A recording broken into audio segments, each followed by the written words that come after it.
Tremenda jugadota del pacto histórico de la bancada de gobierno y obviamente que el presidente de la República, Gustavo Petro, contra Álvaro Hernán Prada y esa policía política que viene siendo el Consejo Nacional Electoral, porque siguen en persecución para no permitir al progresismo llegar con altura, con grandeza, con mayorías al Congreso de la República a partir de este 20 de julio del 2026. Ante ello, pues incluso Iván Cepeda empieza a dar a conocer lo que vienen haciendo en cuanto a campañas sucias. Hoy envío una carta a todos los integrantes de las fuerzas militares y de la policía. Mantendré y ampliaré los avances que han fortalecido la calidad de vida del personal de la fuerza pública. Y comparte el siguiente video.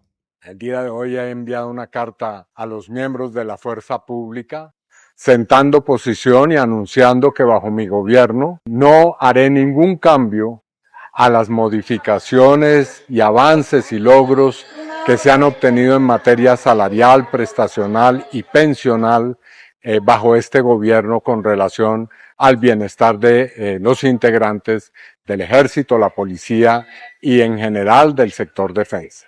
Esa es una posición que me parece importante dar a conocer porque hay distintas campañas de opinión, campañas propagandísticas que intentan mostrar o decir que yo no respetaría esos logros y en eso quiero ser supremamente claro. Para tener unas fuerzas militares democráticas, ajustadas a la Constitución, fuertes como las queremos, pues es necesario mejorar la calidad de vida de los miembros de las instituciones militares y policiales. Así que por esa razón he dirigido esta carta que va con todas las precisiones en esta materia. Además, señores, que se sigue ejecutando un plan contra el progresismo en Colombia. Así lo denuncia el mismo pacto histórico. El Pacto Histórico alertó sobre los riesgos electorales con miras a las votaciones del próximo 8 de marzo. La colectividad de gobierno sostiene que las irregularidades en la inscripción de los testigos electorales y los E14 de la registraduría son graves. Wilson Moreno, ¿qué más dijeron desde el pacto? Adelante. Luisa, pues varios riesgos electorales los que ha denunciado el pacto histórico en una rueda de prensa a la que asistieron medios nacionales y por supuesto medios locales. Aseguran que la conformación de los testigos electorales estarían violando varias normas. Una de ellas, pues no se estaría afirmando cómo los testigos electorales puedan ser conocidos por todos los partidos. Además, también alertaron sobre cómo los jurados electorales llenarán los E14, pues allí también se podría presentar algún tipo de fraude. Por eso se conformará un ejército popular por parte del pacto histórico para vigilar los resultados del próximo 8 de marzo. El 8 de marzo, ¡viva la victoria! Con esta consigna, el pacto histórico aseguró que se vienen presentando unas irregularidades que podrían modificar los resultados en las elecciones al Congreso del próximo 8 de marzo. Por eso se conformará un ejército que buscará estar pendiente de cada uno de los votos en las más de 120.000 mesas instaladas en todo el país. Hoy estamos lanzando la Registraduría Popular, que es la iniciativa que para garantizar los derechos constitucionales a la transparencia electoral lanza la Dirección Nacional del Pacto Histórico a través de varias estrategias. En primer lugar, tener dispuesto un equipo humano para que con abogados y con ciudadanos podamos de manera previa, durante y posteriormente garantizar la transparencia de los resultados electorales. Pero también el tema de los testigos electorales preocupa a los miembros del partido de gobierno, pues en la plataforma diseñada para ese efecto se estarían violando derechos a la intimidad de cada uno de estos testigos electorales de los partidos políticos. Pero cuando nuestros ingenieros del pacto histórico ingresaron a la plataforma para cargar los testigos del pacto, nos dimos cuenta que cualquier usuario que ingresa a la plataforma podía extraer los datos de todos los testigos, de todos los partidos políticos e incluso estaban los datos de todos los invitados internacionales y observadores a Colombia con ocasión de las elecciones del 8 de marzo.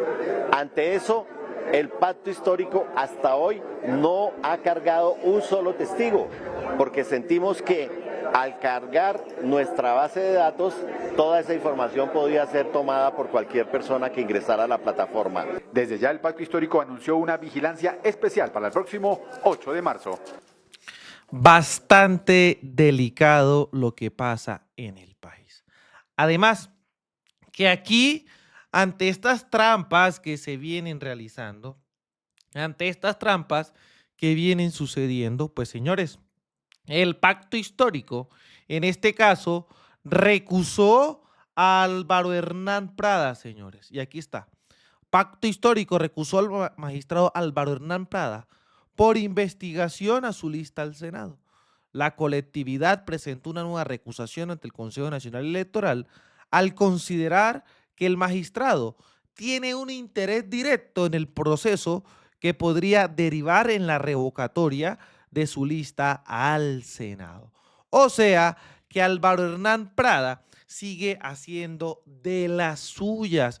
Esto es bastante delicado, esto es bastante grave en una democracia en la cual la extrema derecha, el uribismo, decía en pocas palabras que el progresismo iba a instaurar una dictadura, pero dictadura que tienen ellos a través de los mecanismos de las instituciones totalmente permeadas por la corrupción. El exmagistrado del mismo Consejo Nacional Electoral, Luis Guillermo Pérez Casas, confirmó la acción y explicó que fueron notificados de un auto mediante el cual Prada asume la competencia para practicar pruebas, mires, pruebas y avanzar en la investigación. Según Pérez Casas, este proceso podría conducir a la revocatoria de la lista al Senado del movimiento. De acuerdo con el magistrado, Prada tendría interés directo en el caso al considerar que ha manifestado posiciones contrarias frente al pacto histórico y recordó que Prada milita en el Partido Centro Democrático. Acabamos de ser notificados de un auto en el que asume competencia para practicar pruebas y adelantar una investigación que conduciría eventualmente a revocar la lista al Senado del pacto histórico. Es claro que tiene un interés directo, señaló. El exmagistrado agregó que pese a las solicitudes para que se declarara impedido, el togado no lo ha hecho, por lo que la colectividad decidió formalizar la recusación en su contra ante el Consejo Nacional Electoral. ¿Qué decía al respecto el exmagistrado Luis Guillermo Pérez? Véanlo. Presentaremos recusación contra el magistrado del CNE, Álvaro Hernán Prada, al dictar un auto y ordenar pruebas sobre solicitud de revocatoria de la lista al Senado del pacto histórico. O sea, señores, ellos están plenamente asustados y están utilizando las instituciones, las totalmente permeadas por corrupción, por la extrema derecha, para eliminar al pacto histórico. Esto no es una democracia. Están buscando lo que sea. Tienen miedo a que el pacto histórico logre las mayorías en el Congreso de la República y se les acabe ese juego. La Procuraduría tendrá que haberlo suspendido de su cargo para evitar que le siga haciendo daño a la democracia, al pacto histórico y a la propia organización electoral. Compartía el siguiente video. Así que prestémosle mucha atención. En la rueda de prensa del Jurado Electoral del Pacto Histórico hemos recibido la notificación de Álvaro Hernán Prada, magistrado del Consejo Nacional Electoral, donde abre una investigación y ordena una práctica de pruebas sobre una demanda para que se revoque nuestra lista al Senado de la República. Como quiera, que se tendría que haber declarado impedido porque ha demostrado su enemistad manifiesta contra esta fuerza progresista. Ya lo hizo votando en contra de la posibilidad de que Iván Cepeda Castro participase en la consulta del 8 de marzo, estando impedido para hacerlo, pues vamos a presentar hoy mismo una recusación en su contra.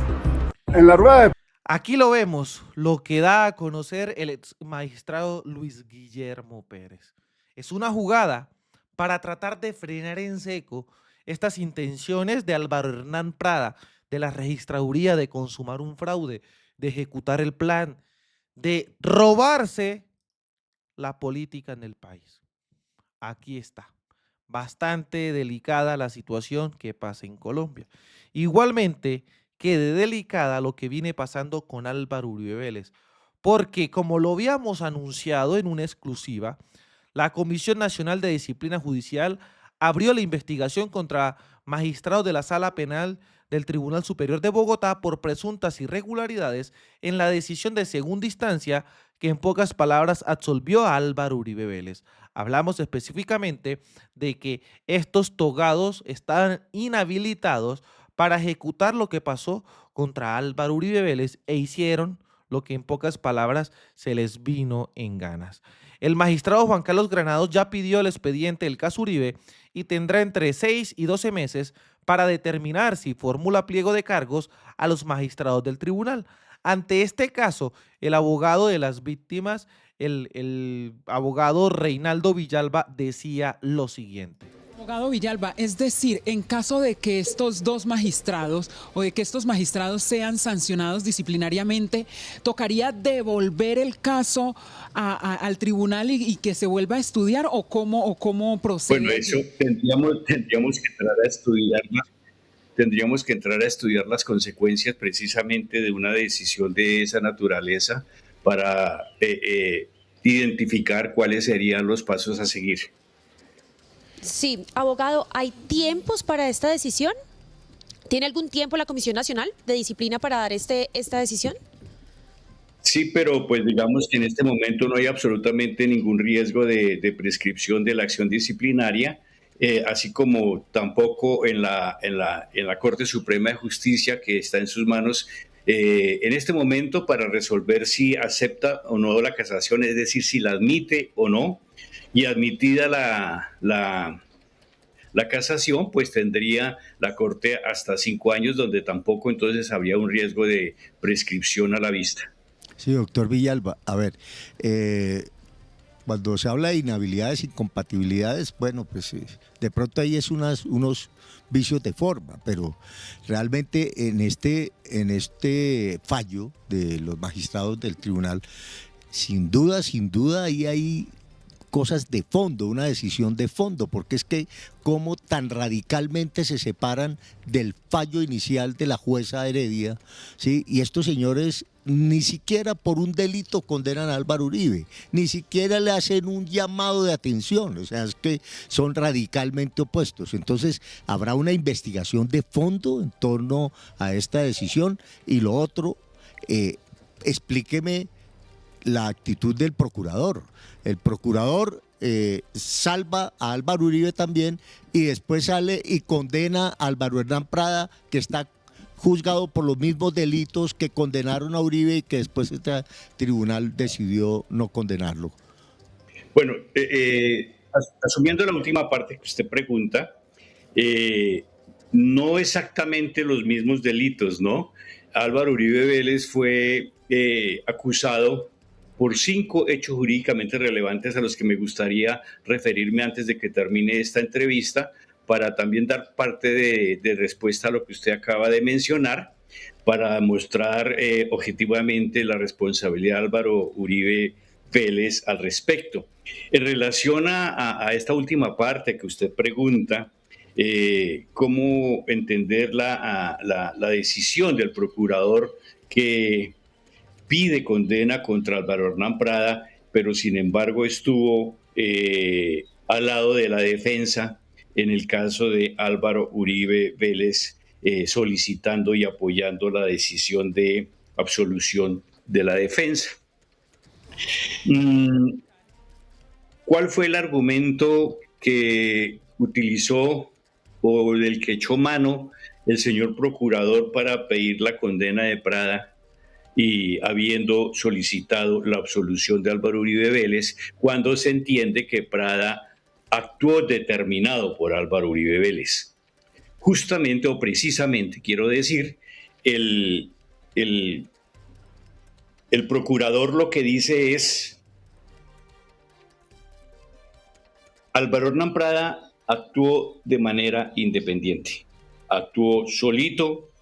Nada tiene que ver la conducta de Álvaro Hernán Prada con la de Álvaro Uribe Vélez, y entonces, trazando esa línea divisoria entre el actuar del uno y del otro, es que dice Álvaro Hernán Prada actuó por mutuo propio, actuó de manera independiente y por eso en este caso sí se produce la solicitud de sentencia porque su conducta efectivamente encuadra en el delito de soborno en investigación penal como de soborno, de este tipo de soborno por el que fue condenado. Entonces, o por el que se solicita la condena, perdón. Esa es la postura del procurador. La conducta de Prada nada tiene que ver con Álvaro Uribe Vélez. Básicamente es eso.